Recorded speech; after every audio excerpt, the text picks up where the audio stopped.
ಕಪಟಿಗಳೇ ನಿಮಗೆ ನಾಚಿಕೆ ಆಗಬೇಕು. ಗಾಜಾ ಯುದ್ಧದ ಕಾರಣ ಕೊಟ್ಟು ಮೈಕ್ರೋಸಾಫ್ಟ್ಗೆ ಭಾರತದ ಮೂಲದ ಟೆಕ್ಕಿಯೊಬ್ಬರು ರಾಜೀನಾಮೆ ಕೊಟ್ಟಿದ್ದಾರೆ. ಗಾಜಾದಲ್ಲಿ 50,000 ಪ್ಯಾಲೆಸ್ಟೀನಿಯರನ್ನ ಮೈಕ್ರೋಸಾಫ್ಟ್ ತಂತ್ರಜ್ಞಾನದಿಂದ ಕೊಲ್ಲಲಾಗಿದೆ. ಇಸ್ರೇಲ್ ಜೊತೆಗಿನ ಸಂಬಂಧವನ್ನು ಕಡಿತಗೊಳಿಸಿ ಅಂತ ಕೂಗಿ ಹೇಳಿದ್ದಾರೆ. ಇಸ್ರೇಲ್ನ ರಕ್ಷಣಾ ಸಚಿವಾಲಯದೊಂದಿಗೆ ಟೆಕ್ ಕಂಪನಿಯು $133 ಮಿಲಿಯನ್ ಕ್ಲೌಡ್ ಮತ್ತು AI ಒಪ್ಪಂದವನ್ನು ವರದಿ ಮಾಡಿದ್ದನ್ನು ಅವರು ಮತ್ತಷ್ಟು ಖಂಡಿಸಿದರು. ಗಾಜಾದಲ್ಲಿ ನರಮೇಧಕ್ಕೆ ಸಹಾಯ ಮಾಡಲಿಕ್ಕೆ ಮೈಕ್ರೋಸಾಫ್ಟ್ ಕಂಪನಿಯ ಸಾಫ್ಟ್ವೇರ್ ಬಳಕೆ ಮಾಡಲಾಗ್ತಾ ಇದೆ ಅಂತ ಆರೋಪಿಸಿ ಭಾರತ ಮೂಲದ ಟೆಕ್ಕಿಯೊಬ್ಬರು ರಾಜೀನಾಮೆಯನ್ನು ನೀಡಿದ್ದಾರೆ. ಕಂಪನಿಯ 50ನೇ ವಾರ್ಷಿಕೋತ್ಸವದ ಆಚರಣೆ ಸಂದರ್ಭದಲ್ಲಿ ಭಾರತ ಮೂಲದ ಟೆಕ್ಕಿಯೊಬ್ಬರು ಮಾಜಿ ಮತ್ತು ಹಾಲಿ ಮೈಕ್ರೋಸಾಫ್ಟ್ ಸಿಇಒಗಳಾದಂತಹ ಬಿಲ್ ಗೇಟ್ಸ್, ಸ್ಟೀವ್ ಬಾಲ್ಮರ್ ಮತ್ತು ಸತ್ಯ ನಾದೆಲ್ಲಾ ಅವರಿಗೆ ಪ್ರಶ್ನೆಯನ್ನು ಕೇಳಿದ್ದಾರೆ.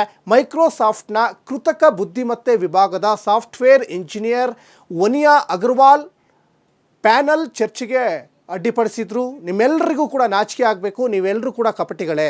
ಗಾಜಾದಲ್ಲಿ 50,000 ಪ್ಯಾಲೆಸ್ಟೀನಿಯರನ್ನು ಮೈಕ್ರೋಸಾಫ್ಟ್ ತಂತ್ರಜ್ಞಾನದಿಂದ ಕೊಲ್ಲಲಾಗಿದೆ. ಇಸ್ರೇಲ್ ಜೊತೆಗಿನ ಸಂಬಂಧವನ್ನು ಕಡಿತಗೊಳಿಸಿ ಅಂತ ಕೂಗಿ ಹೇಳಿದ್ದಾರೆ. ಇಸ್ರೇಲ್ನ ರಕ್ಷಣಾ ಸಚಿವಾಲಯದೊಂದಿಗೆ ಟೆಕ್ ಕಂಪನಿಯು $133 ಮಿಲಿಯನ್ ಕ್ಲೌಡ್ ಮತ್ತು AI ಒಪ್ಪಂದವನ್ನು ಅವರು ಮತ್ತಷ್ಟು ಖಂಡಿಸಿದ್ರು. ಕೂಡಲೇ ಅವರನ್ನು ಸಭಾಂಗಣದಿಂದ ಹೊರಗೆ ಕರೆದೊಯ್ಯಲಾಯಿತು. ಆದರೆ ಕಾರ್ಯಕ್ರಮದಲ್ಲಿದ್ದಂತಹ ಕೆಲವು ಉದ್ಯೋಗಿಗಳು ಗದ್ದಲ ಮಾಡಲಿಕ್ಕೆ ಪ್ರಾರಂಭಿಸಿದರು. ನಂತರ ಅಗರ್ವಾಲ್ ಇಮೇಲ್ನಲ್ಲಿ ತಮ್ಮ ರಾಜೀನಾಮೆಯನ್ನು ಘೋಷಿಸಿದರು. Tech news website the verge ವರದಿ ಮಾಡಿರುವ ಪ್ರಕಾರ ಅಗರ್ವಾಲ್ ತಮ್ಮ ರಾಜೀನಾಮೆಯಲ್ಲಿ ಎಲ್ರಿಗೂ ಕೂಡ ನಮಸ್ಕಾರ, ನನ್ನ ಹೆಸರು ವಾನಿಯಾ ಮತ್ತು ಈ ಕಂಪನಿಯಲ್ಲಿ ಸಾಫ್ಟ್ವೇರ್ ಇಂಜಿನಿಯರ್ ಆಗಿ 1.5 ವರ್ಷಗಳ ನಂತರ ನಾನು ಮೈಕ್ರೋಸಾಫ್ಟ್ ತೊರೆಯಲಿಕ್ಕೆ ನಿರ್ಧರಿಸಿದ್ದೇನೆ. ಏಪ್ರಿಲ್ 11ರಂದು ನನ್ನ ಕೊನೆಯ ಕೆಲಸದ ದಿನ.